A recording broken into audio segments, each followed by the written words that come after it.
Mr. Ripper, welcome to Evening News. Thank you very much. Now, did you enjoy being the leader of the opposition? Well, it's a challenging job, and I enjoyed the challenge. Like any job, it had its negative aspects, but yes, I did enjoy being leader of the opposition, and I thought it was a worthwhile job to do. And if you did, why did you resign?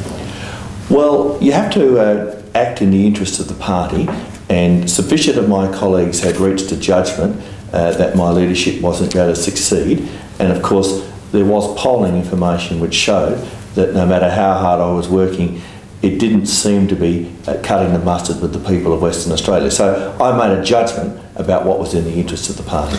There are some reports saying WA Labor has a low popularity. Even John Hyde got recognised as the CEO of the David Jones. I mean, is there something that Labor has lack of selling in the hearts of Western Australians?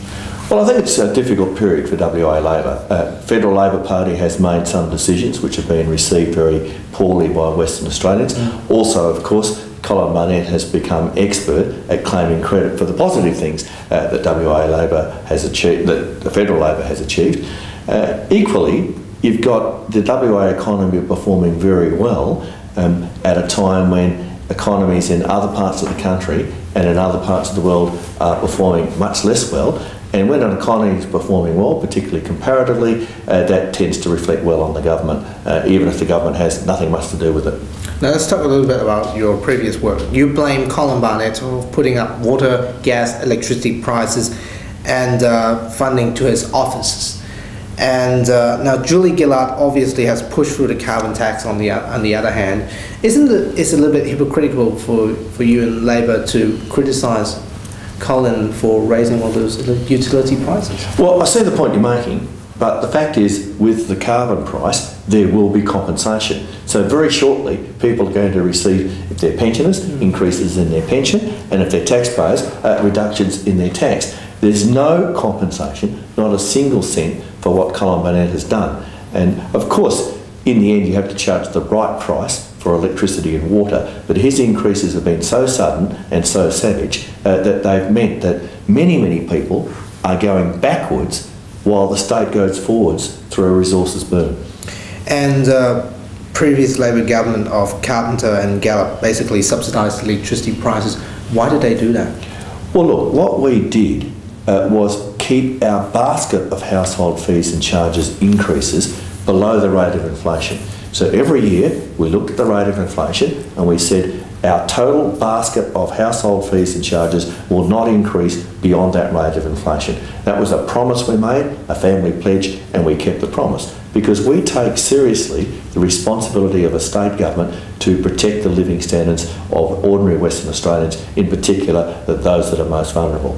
Now, in the end, that did mean, towards the end, that there was a subsidy for electricity prices, but we were honest with the people of Western Australia before the election. We said electricity prices are going to have to increase, and we laid out a path for those increases. But that was a much more moderate path, a much more protective path than what Colin Barnett has actually done. You've opposed the late night trading hours when you were the leader of the opposition. My question is, I mean, on what grounds you're opposed to that bill? Well, in fact, what we did was reach an agreement with Colin Barnett. The government was split. The government didn't have the numbers itself for late night trading, so they needed to have Labor's votes. So I went and I reached an agreement with Colin Barnett where we would support 9 p.m. weeknight trading despite the split in the government and let him get that on the basis that he would establish a small business commissioner and a lease register to assist shopping centre tenants dealing with their commercial landlords, and on the basis that this would stabilise the shopping hours issue for this parliamentary term. So in fact, under my leadership, we acted as a constructive opposition and we supported weeknight trading. Colin Barnett did deliver the Small Business Commissioner, but he didn't deliver on the lease register promise. Now, do you support gay marriage? Look, I support marriage equality. I think it's just part of the fair go. What public policy should do is support those people that are prepared to make long-term commitments to each other, that are prepared to love and support each other. And it doesn't matter what their sexual preference is. If people form those mutually supportive and loving relationships, let them have access to marriage. But it potentially causes the division on the community and twists the foundation of the Australian society and the definition of marriage. Do you still stand by your view? Yes, I do. I understand that this is a sensitive issue, but my own view is it doesn't compromise the meaning of marriage for other people. It's simply a matter of marriage equality. It's simply a matter of the fair go. Now, I appreciate there are people who have different views, but that's my view. And finally, will you be contesting the next election? No, I won't. I've enjoyed being a Member of Parliament, but I have been a Member of Parliament for almost 25 years, and I will have completed almost 26 years by the time of the next election. So I think it's time to say enough is enough. Are you looking forward to your retirement life?